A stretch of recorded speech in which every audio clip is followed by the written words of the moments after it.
Hello children, आज हम लोग करेंगे एनसीईआरटी का laws of motion 11 physics part 1 का क्वेश्चन नंबर 4.10। बिकॉज ये क्वेश्चन काफी लेंदी है, सो इसके लिए एक सेपरेट वीडियो बनाया हुआ है।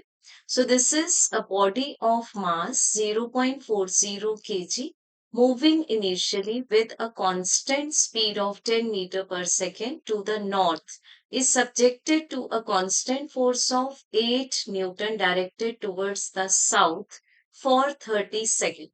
Take the instant the force is applied to P, T equals to 0. The position of the body at that time to be x equal to 0 and predict its position at t equals to minus 5 second, 25 second, 100 second. So बच्चों यहाँ basically हमें given है एक ऐसी body जिसका मास है 0.40 kg और ये कांस्टेंट स्पीड के साथ नॉर्थ डायरेक्शन में मूव कर रही है। अब इसकी कांस्टेंट स्पीड हमें गिवन है जिसको हम ले लेंगे v naught. This is 10 metre पर सेकेंड। अब बच्चों ये कांस्टेंट स्पीड के साथ नॉर्थ डायरेक्शन में मूव कर रही है। सो कांस्टेंट स्पीड का मतलब हो गया कि जो इनिशियल एक्सेलरेशन है वो 0 है।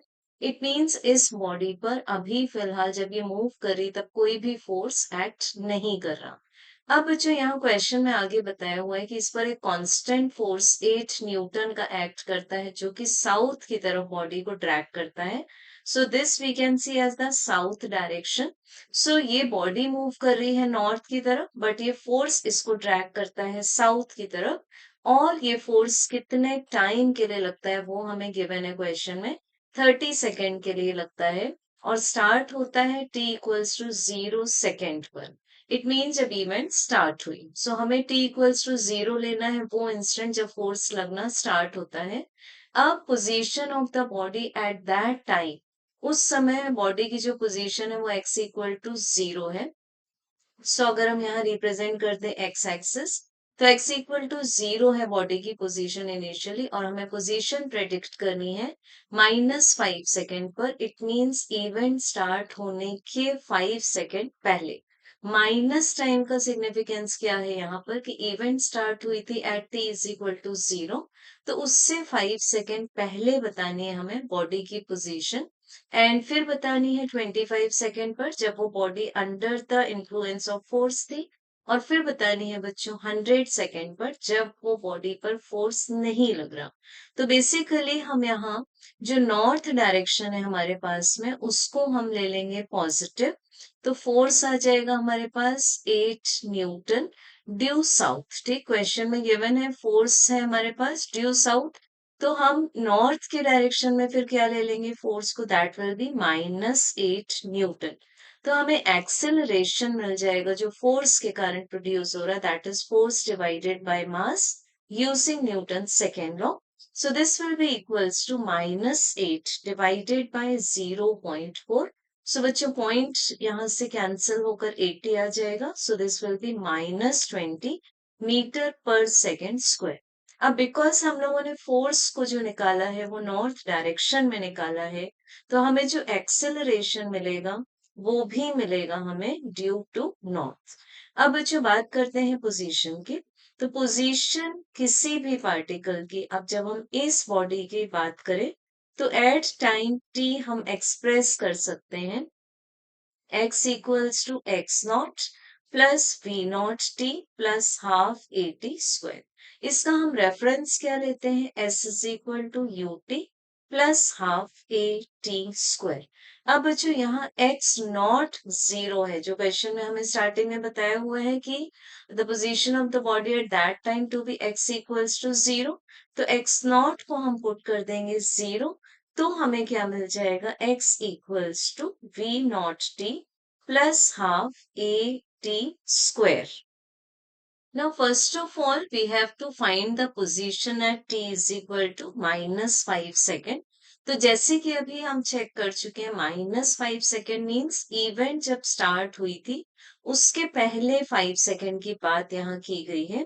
सो बच्चों यहाँ पर हम देख सकते हैं कि कोई भी फोर्स इस ऑब्जेक्ट पर नहीं लग रहा बिकॉज फोर्स कब लगना स्टार्ट हुआ था, at t is equal to 0। So यहाँ पर हम ले सकते हैं x equals to v naught t जो हम लोगों ने इक्वेशन लिखा है plus half a t square. So what is v naught? v naught की कंडीशन हमें गिवन थी 10 मीटर पर सेकेंड जो पार्टिकल कांस्टेंट वेलोसिटी से नॉर्थ की तरफ मूव कर रहा था. तो v नॉट आ जाएगा 10, t के प्लेस पर पुट करेंगे -5 और हाफ a बिकॉज जीरो है तो ये जो पूरी सेकेंड टर्म है दिस विल बिकम जीरो.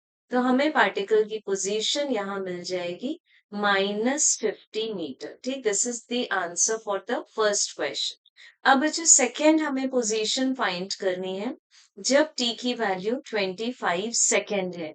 तो फोर्स कब से लगना स्टार्ट हुआ था? 0 सेकेंड से and it was applicable till 30 second. So this 25 second duration is under 30 second. तो यहाँ पर हम ले लेंगे सबसे पहले तो x is equal to v naught t plus half a t square. So values put करेंगे. v naught is 10 as given in the question. t को लेंगे 25 प्लस हाफ a की वैल्यू फाइंड की थी हमने -20. Again t square means this is 25 square. So बच्चों ये हमें क्या मिल जाएगा? सबसे पहले मिलेगा 10 मल्टीप्लाइड बाय 25 मीन्स 250. देन यहाँ देख सकते हैं हम दिस विल बी 625. ये कैंसिल हो जाएगा और यहाँ आ जाएगा 10. तो this is -10 multiplied by 625. So ये आ जाएगा 250 -6250 and it is in metre. तो हमें x की वैल्यू यहाँ मिल जाएगी at t is equal to 25 second. That will be -6000 metre, जिसको अगर हम किलोमीटर में एक्सप्रेस करें तो दिस विल बी -6 किलोमीटर. अब बच्चों नेक्स्ट हमें लास्ट फॉर्म में फाइंड करना है position of the particle at t equals to, question में हम देख सकते हैं दिस इज 100 सेकेंड. तो अब 100 सेकेंड जो हम बात करें तो इस पर फोर्स लगता रहा था 30 सेकेंड तक एंड देन 30 सेकेंड के बाद में फोर्स बंद हो गया, फोर्स स्टॉप कर दिया गया. सो पार्टिकल ने नेक्स्ट डिस्टेंस जो 70 सेकेंड के लिए ट्रेवल किया था वो उसने कांस्टेंट वेलोसिटी से ट्रेवल किया. इस टाइम पर उसमें एक्सेलरेशन नहीं था. तो बच्चों यहाँ फिर हम सबसे पहले इस केस को दो पार्ट्स में डिवाइड कर देंगे. हमारे पास में आएगा part 1 when there was application of force and then आएगा part 2 when the particle was moving with the constant velocity. So बच्चों इसके लिए फिर हम बेसिकली लेंगे x is equal to v naught t, इसको हम x1 ले लेते हैं, plus half a t square. So यहाँ हम t के प्लेस पर पुट करेंगे फर्स्ट 30 सेकेंड जब तक फोर्स एप्लीकेबल था. तो this v naught was, v naught की वैल्यू क्वेश्चन में गिवन है 10 multiplied by 30 plus half a की वैल्यू हम फाइंड कर चुके हैं -20 एंड देन t को पुट करेंगे 30. So this is 30 square. So ये आ जाएगा हमारे पास में 300 minus then this is 10 multiplied by 900, this is 9000. तो this answer will be -8700 metre. अब ये हमें मिला part 1 when the force was present. अब बच्चों हम मान लेते हैं कि v1 वो वेलोसिटी है जो पार्टिकल ने 30 सेकेंड बाद एक्वायर की है. सो 30 सेकेंड से हमें कांस्टेंट वेलोसिटी मान लेनी है 70 सेकेंड के लिए because the total time taken is 100 second. So अब हम इसके लिए ले लेंगे v1 is equal to v naught plus a t. So v naught की वैल्यू है 10, a की वैल्यू है -20 और t की वैल्यू है हमारे पास में 30 क्योंकि उसने 30 सेकेंड में एक्वायर की है. So this is 10 minus 600, it means this will be -590 metre पर सेकेंड. तो ये वेलोसिटी कब है हमारे पास में constant velocity? This is in part number 2. ठीक, सेकेंड पार्ट में when the particle was moving with the constant velocity. और अब हम मान रहे हैं कि डिस्टेंस x2 ट्रेवल किया पार्टिकल ने, तो डिस्टेंस x2 इक्वल्स टू आ जाएगा v1t बिकॉज इसमें जो एक्सेलरेशन वाली टर्म है half a t square that will become 0. तो बच्चों v1 की वैल्यू है यहाँ -590 एंड पार्टिकल ने यहाँ ट्रेवल किया 70 सेकेंड तक. तो this answer will be in metre.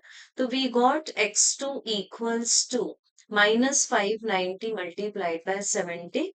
So this will be answer as minus 41,300 meter. तो as we have found two parts, so total distance हमारे पास क्या हो जाएगा, that will be x1 जब तक फोर्स का इन्फ्लुएंस था, प्लस x2 जबकि पार्टिकल मूव करता था कांस्टेंट वेलोसिटी से. तो x1 की वैल्यू आप रिकॉल करो, this was minus 8700 and x2 की वैल्यू आई है minus 41,300. So this in metre, so ये आ जाएगा हमारे पास में माइनस 50,000 मीटर. सो किलोमीटर में अगर कन्वर्ट करें, this will B minus 50 kilometre. So that's all for the question 4.10. In the next question, we will be starting from question 4.11. Thank you.